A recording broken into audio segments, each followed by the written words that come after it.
बिस्मिल्लाहिर्रहमानिर्रहीम वबिही नस्तईन सुब्हानका ला इल्म लना इल्ला मा अल्लमतना इन्नका अंतल अलीमुल हकीम। हज़रत अनस रज़ियल्लाहु अन्हु से रिवायत है कि हज़रत अबू तलहा रज़ियल्लाहु अन्हु का एक लड़का बीमार था। अबू तलहा जब अपने काम काज के लिए बाहर चले गए तो लड़का फौत हो गया। जब वापस आए तो पूछा, मेरे बेटे का क्या हाल है? तो उनकी बीवी उम्मे सुलैम ने कहा, जो बच्चे की माँ थी, वो पहले से कहीं ज़्यादा सुकून में है। बस बीवी ने उनके सामने रात का खाना रखा जो उन्होंने तनावुल किया। फिर बीवी से हम बिस्तरी की। जब अबू तलहा फारिग हो गए तो बीवी ने बतलाया कि बच्चा तो तुम्हारे जाने के बाद फौत हो गया था, अब उसे दफना दो। चुनांचे जब उन्होंने सुबह की तो अबू तलहा रसूलुल्लाह सल्लल्लाहु अलैहि वसल्लम की खिदमत में हाजिर हुए और ये सारा माजरा बयान किया। आपने पूछा, क्या तुमने रात को हम बिस्तरी की थी? उन्होंने जवाब दिया, हाँ। आपने दुआ फरमाई, ऐ अल्लाह इन दोनों के लिए बरकत अता फरमा। चुनांचा इस दुआ के नतीजे में मुद्दत मुकर्ररा के बाद उनके यहाँ एक लड़का पैदा हुआ। हज़रत अनस रज़ियल्लाहु अन्हु फरमाते हैं कि मुझसे अबू तलहा ने कहा, अबू तलहा हज़रत अनस रज़ियल्लाहु अन्हु की वालिदा उम्मे सुलैम के दूसरे खाविंद यानी हज़रत अनस के सौतेले बाप थे। उनके पहले खाविंद मालिक बिन नज़र थे, जो इस्लाम लाने की बजाय शाम चले गए थे और वहीं फौत हो गए। उनकी वालिदा ने उसके बाद अबू तलहा से निकाह कर लिया। इस बच्चे को नबी सल्लल्लाहु अलैहि वसल्लम की खिदमत में ले जाओ और कुछ खजूरें भी साथ दे दी। आपने पूछा, क्या उसके साथ कोई चीज़ है? उन्होंने कहा, हाँ कुछ खजूरें हैं। नबी सल्लल्लाहु अलैहि वसल्लम ने वो खजूरें ले ली और उनको मुंह में चबाया। फिर वो अपने मुंह से निकाल कर बच्चे को मुंह में डाल दी और उसको यूँ गुट्टी दी और उसका नाम अब्दुल्लाह रखा। ये सही बुखारी और सही मुस्लिम की रिवायत है। और बुखारी की एक रिवायत में है कि इब्न उयैना ने कहा कि अंसार के एक आदमी ने उन्हें बताया कि मैंने अब्दुल्लाह के 9 लड़के देखे, सब के सब कुरान के कारी थे। और मुस्लिम की रिवायत में है कि अबू तलहा का एक बेटा जो उम्मे सुलैम के बतन से था फौत हो गया। तो उम्मे सुलैम ने अपने घर वालों से कहा, तुम अबू तलहा को उनके बेटे की बाबत मत बतलाना, मैं ख़ुद ही उनको ये बात बतलाऊँगी। चुनांचे अबू तलहा आए, उम्मे सुलैम ने रात का खाना उनके सामने रखा। उन्होंने खाया पिया। फिर पहले से कहीं ज़्यादा बन सवर के उनके पास आई। उन्होंने उनसे हम बिस्तरी की। जब उन्होंने देखा कि वो खूब सैर हो गए और हम बिस्तरी कर ली है तो कहा, ए अबू तलहा ज़रा बतलाओ कि अगर कुछ लोग किसी घर वालों को कोई चीज़ आरियतन यानी आर्जी तौर पर दें, फिर वो अपनी आरियत के तौर पर दी हुई चीज़ वापस मांगे, तो क्या उनके लिए जायज़ है कि वो देने से इनकार कर दें? अबू तलहा रज़ियल्लाहु अन्हु का जवाब दिया, नहीं। बस उम्मे सुलैम ने कहा कि तुम अपने बेटे के बारे में अल्लाह ताला से सवाब की उम्मीद रखो, यानी तुम्हारा बेटा भी जो अल्लाह ही का दिया हुआ था, उसने अपनी अमानत वापस ले ली है। ये सुनकर वो गज़बनाक हुए और फरमाया कि जब मैं घर आया तो कुछ बतलाए बगैर तूने मुझे यूँ ही छोड़े रखा, यहाँ तक कि मैं हम बिस्तरी तक से आलूदा हो गया।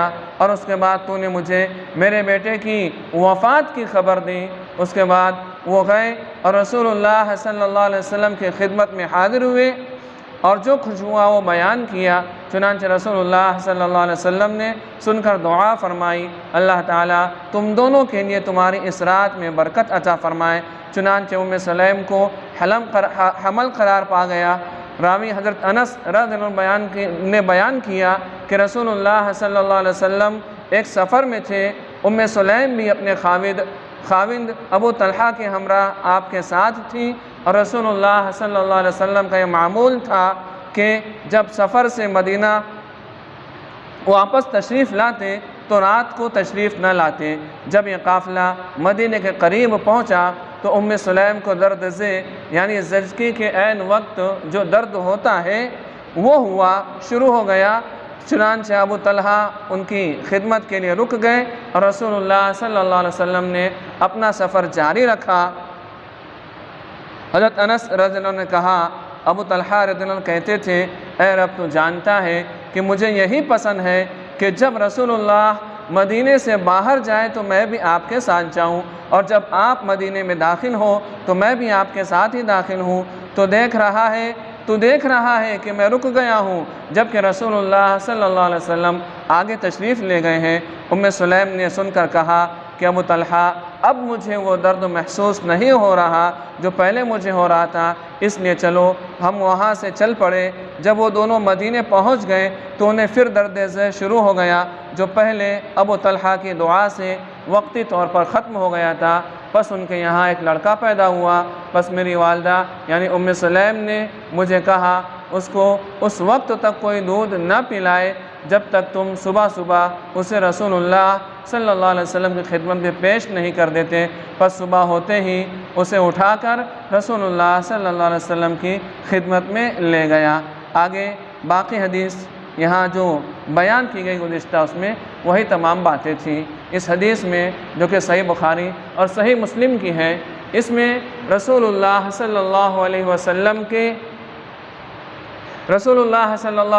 के साथ जो मामला हुआ कि अल्लाह के रसूल सल्लल्लाहु अलैहि वसल्लम के पास बच्चे की जब पैदाइश हुई तो बच्चे को रसूलुल्लाह सल्लल्लाहु अलैहि वसल्लम के पास सबसे पहले लेकर गए और रसूलुल्लाह सल्लल्लाहु अलैहि वसल्लम ने उस बच्चे का नाम अब्दुल्लाह रखा।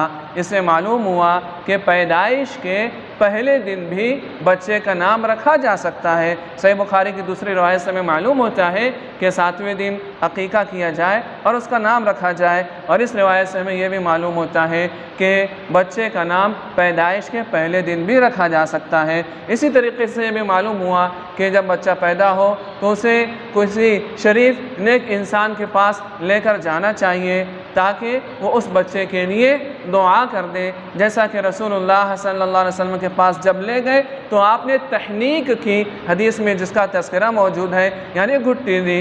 इसी तरीके से इस हदीस से ये बात भी हमें मालूम होती है कि एक औरत का क्या किरदार होना चाहिए तकलीफ़ और परेशानी के मौके पे। उनका बेटा था, वो बेटा बुखार से बीमार था, लेकिन जब वो फौत हो गया तो औरत ऐसी साबिरा थी, ऐसी शाकिरा थी कि वो खामोश रही।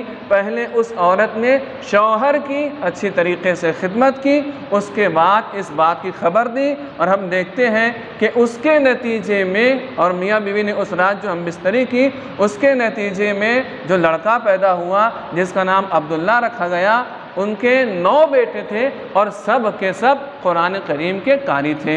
ये सब्र का बदला अल्लाह रब्बुल आलमीन ने दुनिया में अता किया। इन रिवायात से जहाँ बहुत सारी बातें मालूम होती हैं, वहीं सब्र की फजीलत भी मालूम होती है कि एक बंदा एक बंदी सब्र करे तो रब्बुल आलमीन न सिर्फ ये कि आखिरत में उसके लिए दर्जात को, इनामात को मुकर्रर कर रखा है, बल्कि दुनिया में भी अल्लाह रब्बुल आलमीन ऐसे साबिरीन और ऐसे शाकिरीन के लिए एक अच्छा बदला अता फरमाता है। रब्बुल आलमीन से दुआ है कि हमें कुरान करीम का, रसूलुल्लाह सल्लल्लाहु अलैहि वसल्लम की अहादीस का सही फ़हम, सही समझ, उसके मुताबिक अमल की तौफ़ीक़ अता फ़रमाए। आमीन। सुब्हानक अल्लाहुम्मा व बिहम्दिका अशहदु अन ला इलाहा इल्ला अंता अस्तगफिरुका व अतूबु इलैक।